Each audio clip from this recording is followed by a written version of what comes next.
了，我现在要是说不干。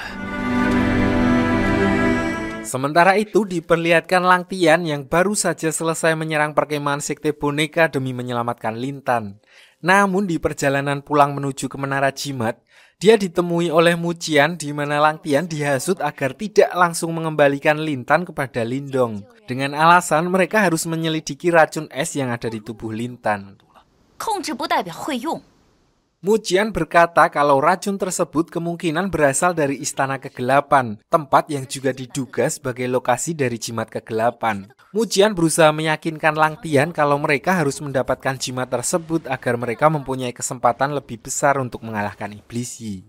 Karena terdengar meyakinkan, akhirnya Lang Tian menuruti perkataan kakak seperguruannya dan langsung menjelaskan hal tersebut kepada Lintan saat dia sudah tersadar.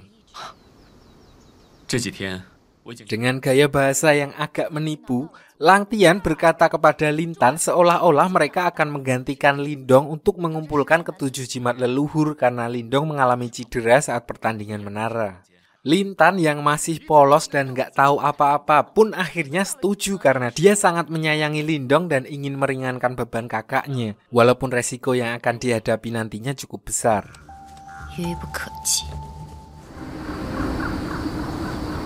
Kembali ke Serikat Jimat, Lindong yang menyadari kalau Lang Tian dan adiknya belum juga kembali, akhirnya memutuskan untuk pergi mencarinya.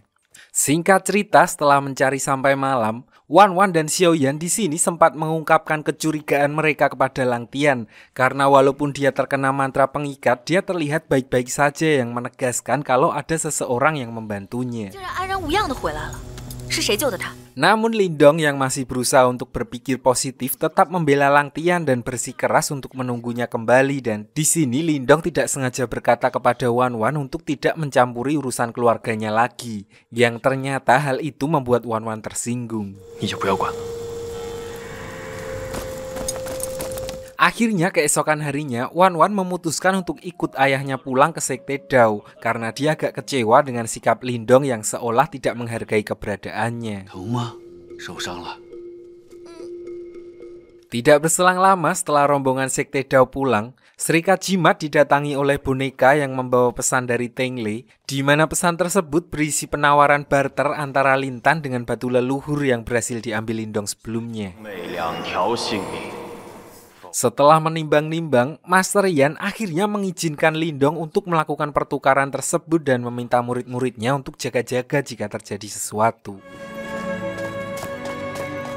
Singkat cerita, Lindong dan yang lainnya akhirnya sampai di lokasi penukaran dan tepat seperti dugaan, ternyata Teng Lei memang tidak berniat untuk melakukan barter. Dia justru langsung menyerangnya dengan pasukan boneka yang sudah dia siapkan sebelumnya.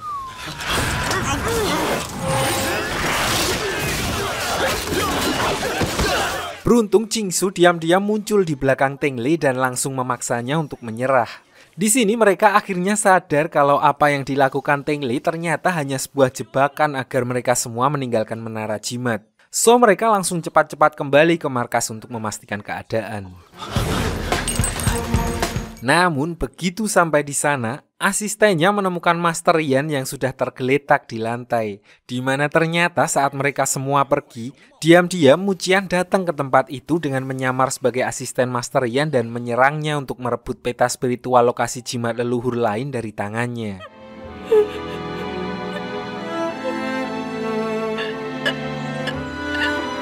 Di sisi lain, Mucian yang telah berhasil mendapatkan peta spiritual dari Master Yan pun langsung pergi menemui Lang Tian dan Lintan. Di sini dia mengaku kalau peta tersebut diberikan langsung oleh Lindong agar mereka bisa membantunya mencari jimat ruang.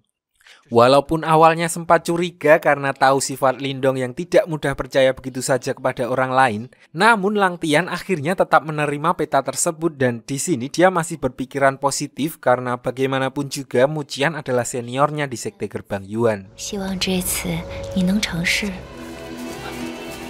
Kembali ke Serikat Jimat, upacara kematian untuk Master Yan pun akhirnya digelar sesuai dengan adat dan kepercayaan setempat. Namun sebuah keanehan terjadi saat Lindong tinggal seorang diri dan akan menyalakan api pemakaman. Setelah beberapa kali percobaan, api tersebut tetap tidak mau menyala. Lindong mengira kalau Master Yan sedang berusaha menyampaikan pesan terakhir kepadanya sebelum berubah menjadi abu. Dan begitu Lindong mendekat, tiba-tiba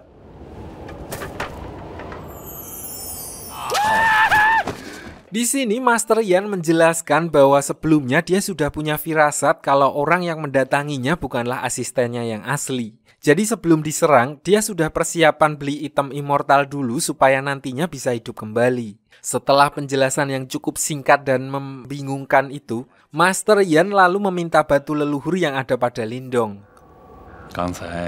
Jadi berhubung ancaman iblis yang semakin dekat dan Lindong juga dinilai sudah siap untuk menjadi seorang pemimpin, Master Yan akhirnya memutuskan untuk mengaktifkan batu leluhur tersebut. Di mana hal itu otomatis meresmikan Lindong menjadi seorang penerus leluhur Fuzu.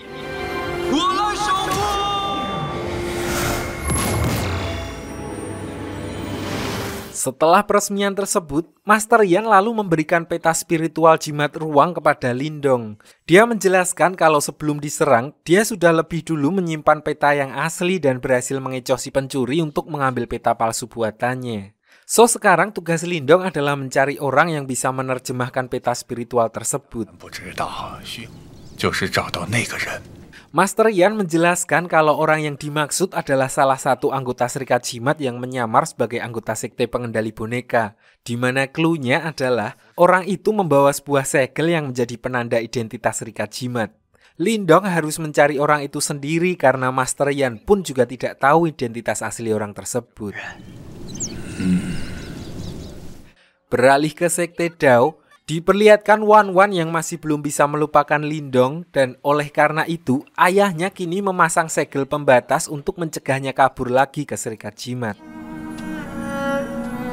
Namun hal yang tidak diketahui Wan Wan sebenarnya adalah ayahnya melakukan hal ini karena dia sudah ditakdirkan menjadi pewaris salah satu jimat leluhur yaitu jimat es. Sama seperti Lindong, di sini Wan Wan juga didatangi oleh jelmaan murid leluhur Fuzu yang memberikannya skin baru sebagai pewaris jimat es. Di sini ayahnya baru menjelaskan alasan sebenarnya dia mengurung Wan Wan, di mana untuk mencapai level tertinggi, seorang pewaris jimat es harus melupakan semua keinginan duniawinya, termasuk perasaannya terhadap Lindong. Dengan kata lain, Wan Wan harus menjadi seseorang tanpa perasaan dan kasih sayang alias berhati dingin. Karena belum siap menjalani syarat yang dinilainya terlalu berat, Wan Wan lalu mencoba untuk meminta pertolongan Master Yan dan mengirimkannya sebuah SMS, di mana di dalam SMS tersebut, intinya Wan Wan meminta Master Yan untuk membantunya menunjukkan jalan terbaik. Insya Allah jika nasihat itu berasal dari Master Yan, maka Wan Wan dengan ikhlas akan menjalani keputusan tersebut. Sementara itu di sekte pengendali boneka, diperlihatkan kalau ketua sekte masih berusaha untuk menguasai kekuatan dari jimat pelahap milik Lindong. Walaupun hal itu tentu saja sia-sia karena jimat tersebut sudah terikat dengan Lindong sebagai pewarisnya yang sah. Dan akhirnya justru energi ketua sekte yang balik diserap oleh jimat tersebut. Sementara itu Lindong dan Xiaoyan yang sudah sampai di wilayah sekte pengendali boneka, mereka mendatangi sebuah acara lelang yang sedang digelar di sana, di mana Lindong mempunyai firasat kalau bandar lelang tersebut adalah mata-mata yang dimaksud oleh Master Yan sebelumnya. Agar bisa menyelidiki identitasnya, Lindong lalu meminta orang itu untuk mengupgrade tombak naga miliknya. Setelah menyepakati pembayaran, orang itu akhirnya setuju untuk membantu Lindong mengupgrade tombak tersebut. Setelah pertemuan itu, Xiaoyan tidak sengaja melihat Wan Wan yang lewat di depan mereka. Karena penasaran, mereka pun akhirnya mengikuti Wan Wan keliling tempat tersebut, di mana ternyata di sini Wan Wan juga sedang mencari keberadaan Lindong dengan menanyakan kepada orang-orang di sana. Tidak berselang lama, dari arah belakang muncul rombongan boneka jimat yang ternyata sedang mengejar Martin yang melarikan diri dari jimat leluhur yang dibawa Teng Lei. Melihat hal itu, Lindong pun langsung bertindak cepat dengan menyelamatkan Martin sekaligus membawa Wan Wan yang juga ada di sana. Di tengah pelarian mereka, Lindong lalu tidak sengaja menabrak si kakek dan langsung meminta bantuannya untuk menyembunyikan mereka.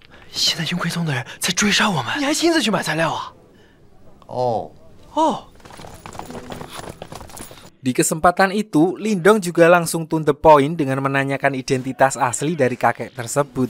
Yang ternyata perkiraan Lindong selama ini tepat, karena setelah diperiksa, mereka menemukan segel serikat jimat di belakang celana kakek tersebut. Beralih ke sekte Dao, diperlihatkan kalau ternyata Wan Wan masih berada di rumahnya dan baru saja menerima kiriman burung dari Master Yan. Di sini baru diketahui kalau Wan Wan yang saat ini sedang bersama Lindong ternyata adalah Mucian yang sedang menyamar. Kembali ke Wan Wan asli, diceritakan kalau burung kiriman Master Yan ternyata membawa Sherlockan lokasi keberadaan Lindong dan Xiaoyan. Master Yan juga berpesan kalau Wan Wan harus mengikuti kata hatinya jika dia tidak ingin menyesal di masa depan. So Wan Wan akhirnya memutuskan untuk turun gunung sekali lagi dan pergi mencari Lindong.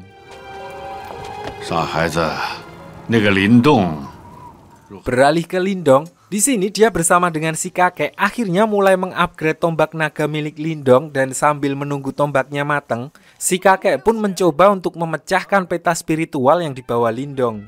Namun ternyata dia menemukan kendala di mana peta itu tidak bisa dibaca hanya dengan mengandalkan kekuatannya. Si kakek menjelaskan bahwa untuk membaca peta tersebut, mereka membutuhkan sebuah benda yang disebut dengan cermin spiritual, di mana benda tersebut dipercaya ada di sebuah makam kuno di padang gurun. Di sisi lain diperlihatkan Lang Tian dan Lin Tan yang kini sedang berada di lokasi jimat dari alamat palsu. Sebelumnya Master Yan sempat berkata kalau dia sengaja membuat alamat palsu yang mengarah ke sebuah lembah es berbahaya. Di sini Lang Tian sempat terkena energi es yang keluar dari dalam tanah yang hampir membuatnya knock. Untungnya Lin Tan langsung berinisiatif memberikan darahnya untuk menetralkan energi es tersebut.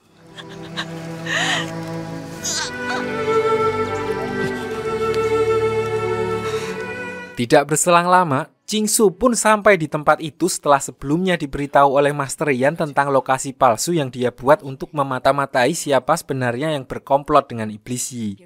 Namun dia dibuat kaget karena justru dia melihat Lang Tian dan Lin Tan yang berada di sana. Di sini Qingsu lalu memberitahu Lang Tian kalau peta yang dia bawa adalah palsu. Namun Lang Tian tidak mempercayai hal itu karena dia berpikir tidak mungkin Lindong berani menipu Mucian.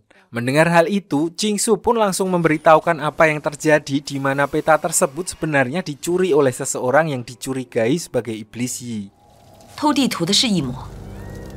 Belum sempat mencerna informasi yang baru saja diterima, tiba-tiba Mucian muncul di tempat itu dan langsung menyanggah perkataan Qingsu, di mana dia mengaku kalau peta itu didapatkannya dari sekte boneka, dan kesanalah seharusnya mereka mengarahkan kecurigaannya itu. Sebenarnya dari sini Qingsu sudah merasakan bahwa ada sesuatu yang janggal, namun karena dia menghormati damage Mucian yang lebih tinggi darinya, dia lebih memilih pergi dan mengajak Lin Tan bersamanya.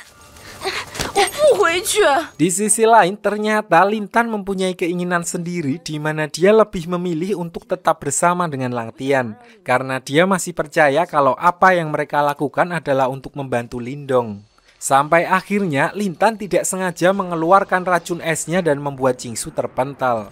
Melihat keadaan Qingsu yang tidak sadarkan diri, mereka pun akhirnya memutuskan untuk mengantarkannya kembali secara diam-diam. Beralih ke Lindong dan kawan-kawan, diperlihatkan kalau tombak naganya kini telah selesai di-upgrade. Namun saat pertama kali Lindong mau mencobanya, tombak itu malah ngebug dan terbang dengan sendirinya. Karena panik, Lindong dan Martin lalu mengejar tombak itu sampai mereka tidak sadar telah memasuki wilayah yang tidak dikenal. Menyadari hal itu, mereka lalu memutuskan untuk kembali karena punya feeling yang kurang enak dengan tempat tersebut. Namun tidak berselang lama, tiba-tiba muncul boneka jimat darah yang mencoba untuk menyerang mereka. Di sini Lindong sempat memutuskan untuk kabur karena dia sama sekali tidak ada pegangan untuk melawan boneka tersebut. Namun tanpa diduga, ternyata tombaknya kembali dan mulai bisa bersatu dengannya.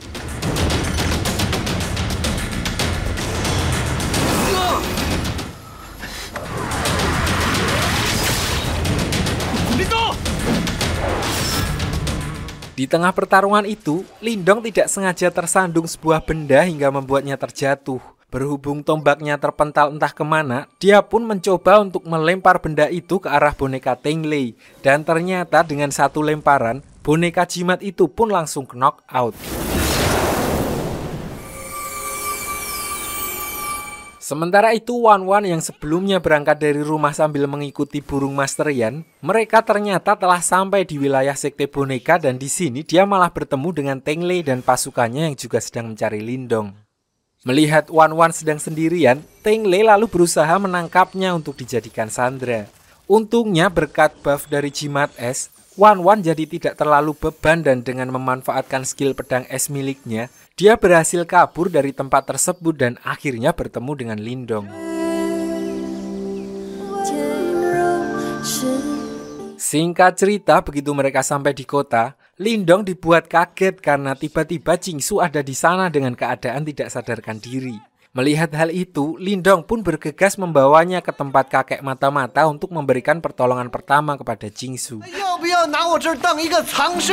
Di sisi lain, Lintan yang melihat Lindong dari kejauhan pun berusaha untuk menghampirinya. Namun Lang Tian dengan sigap langsung menghentikannya. Di sini Lintan sempat merasa aneh karena dia dilarang untuk bertemu dengan kakaknya.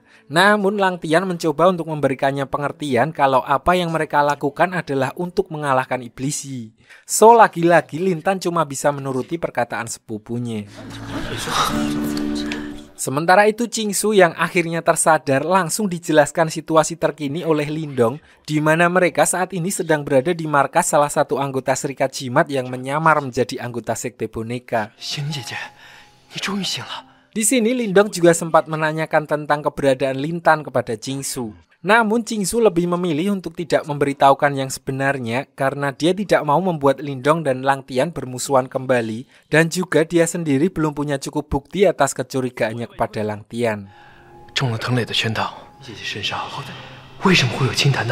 Sementara itu Wan Wan yang sebelumnya terlihat kesal karena melihat Lindong lebih peduli kepada Jingsu, dia akhirnya memilih untuk merenung di dalam kamar.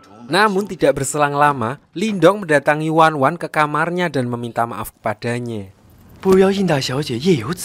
Di sini Wan Wan sempat curiga karena Lindong biasanya tidak bersikap seperti itu. Namun belum sempat bereaksi lebih jauh, tiba-tiba Wan Wan dipukul sampai akhirnya tidak sadarkan diri. Ternyata orang itu adalah Mucian yang menyamar sebagai Lindong, di mana dia melakukan hal itu untuk menyekap dan membuangnya ke tengah gurun. Setelah berhasil menyingkirkan Wan Wan, dia pun kembali melanjutkan penyamarannya sebagai Wan Wan untuk memata-matai Lindong.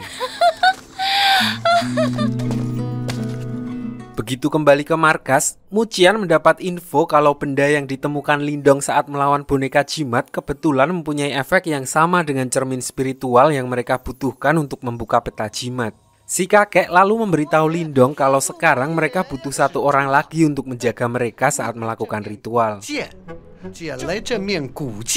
Singkat cerita, Lindong akhirnya meminta Jingsu untuk menjaga ritual mereka. Namun karena merasa tidak ada yang perlu diwaspadai, Jingsu lalu meninggalkan mereka untuk ganti pembalut dan meminta Xiaoyan dan Martin untuk menggantikannya. Di luar, Jingsu tidak sengaja bertemu dengan Wan Wan, di mana di sini dia lalu mengutarakan kecurigaannya kepada Lang Tian. Namun dia belum mengetahui kalau orang yang diajaknya bicara sebenarnya adalah Mucian yang sedang menyamar menjadi Wan Wan. Mucian lalu memanfaatkan momen tersebut untuk menyerang mental Jingsu dengan mengungkit-ungkit ayahnya yang seorang pengkhianat, memanipulasi Jingsu agar merasa bersalah karena sudah mencurigai Lang Tian, dan membuatnya seolah-olah sudah tidak pantas lagi menjadi utusan jimat. Akhirnya Jingsu pun termakan omongan Mucian dan mengira Wan Wan dapat melakukannya lebih baik, dia menyerahkan cermin itu kepada Wan Wan. Karena Jingsu sudah berhasil dikelabui, Mucian yang masih menyamar sebagai Wan Wan lalu menuju ke ruangan tempat Lindong yang sedang melakukan ritual. Di sini dia langsung mengganggu Lindong dengan cermin spiritualnya, di mana hal itu bisa menjadi senjata makan tuan untuk Lindong jika digunakan di waktu yang tidak tepat.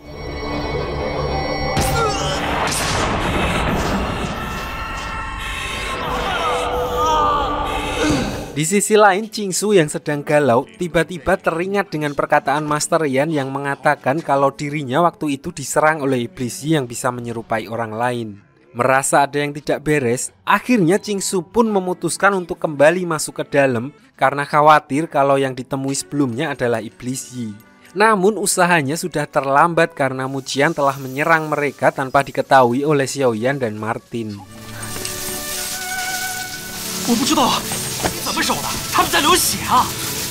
Di saat yang bersamaan, roh burung yang diberikan Master Yan kepada Wan Wan muncul di sana yang membuat Lindong langsung menyadari kalau Wan Wan sedang dalam bahaya.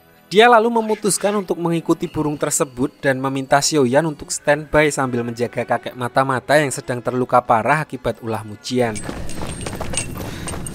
Singkat cerita, Lindong dan yang lainnya akhirnya menemukan Wan Wan di tengah gurun dan di sini mereka baru sadar kalau ada iblis Yi yang menyamar dan berusaha memecah belah mereka. Begitu menyadari hal itu, mereka pun langsung buru-buru kembali karena khawatir dengan Xiaoyan yang ditinggal sendiri untuk menjaga kakek mata-mata. Namun, lagi-lagi mereka kalah langkah karena begitu mereka sampai di sana, kakek mata-mata sudah sakaratul maut karena dia menghancurkan kekuatan spiritualnya sendiri demi mempertahankan peta spiritual yang sebelumnya akan dicuri oleh Mujian. Dan lagi mereka tidak bisa menemukan keberadaan Xiaoyan.